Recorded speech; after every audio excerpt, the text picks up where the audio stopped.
In 1814, Napoleon Bonaparte was essentially banned from the European server.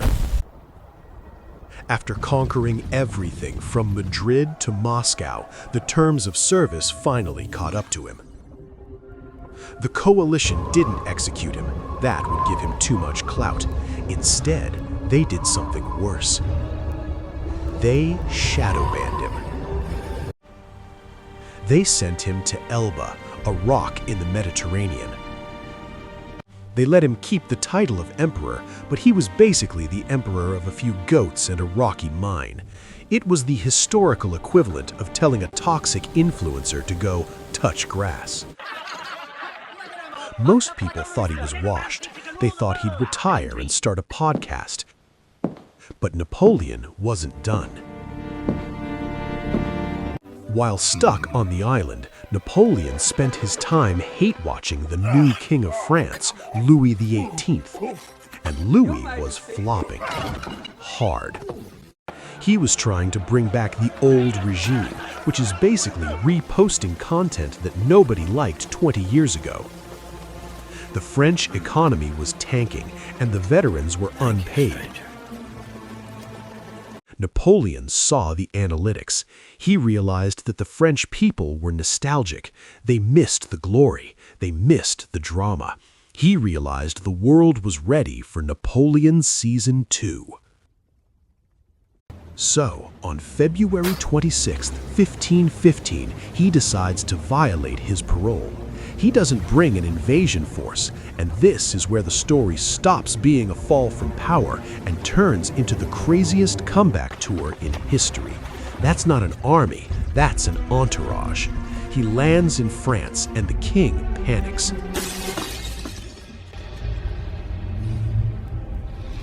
Damn it all. Louis sends the 5th Regiment to intercept him. Now this is important. These soldiers were sent to arrest Napoleon. They had guns. Napoleon had vibes.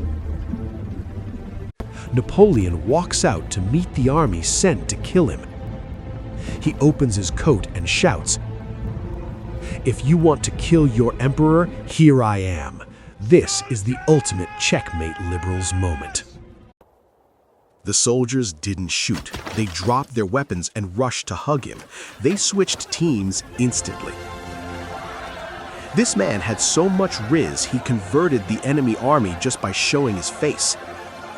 He literally walked all the way to Paris collecting troops like Pokemon. By the time he got to the capital, the king had already logged out and fled to Belgium. Napoleon tries to play it cool. He sends letters to the other European leaders saying, "Hey guys, I'm back, but I'm chill now. No more wars. I'm in my peaceful era." But the group chat was not having it. They declare war, not on France, but on Napoleon personally. They declared him an enemy of humanity. Think about that. The entire continent of Europe agreed to jump one guy. That is the definition of opsized. Napoleon knows he can't win a 1v4. He has to speed run the war. He needs a quick knockout. He needs Waterloo. The morning of the battle, Napoleon has the strategy, he has the troops, but he has one problem: lag. It rained all night. The ground is mud. He can't move his cannons. He has to delay the attack until the ground dries. This delay is fatal. Napoleon sends his wingman, Marshal Grouchy, to stop them. Grouchy allegedly got distracted eating strawberries. Historians debate that detail, but it's too funny not to mention, while the Prussians flank Napoleon. Suddenly, the British hold the line and the Prussians smash into the side. It wasn't a battle, it was a stream snipe. The French army breaks. Napoleon's verified checkmark is revoked permanently. Napoleon surrenders to the British, hoping they'll let him live in London like a retired celebrity. The British said, "Lol, no." They put him on a ship and sent him to St. Helena. St. Helena makes Elba look like Las Vegas. It's a rock in the middle of the Atlantic with zero signal. The British basically built a mini fortress just to keep one short king from logging back in. It was the most expensive imprisonment in history. Historians count it as about 100 days.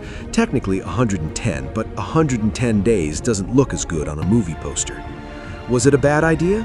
Yes. Was it a logistical nightmare? Absolutely. But for 3 months, he made the entire world hold its breath. And honestly, that's good content. Smash like if you join Napoleon's Discord server and comment below who we should cover next. See ya!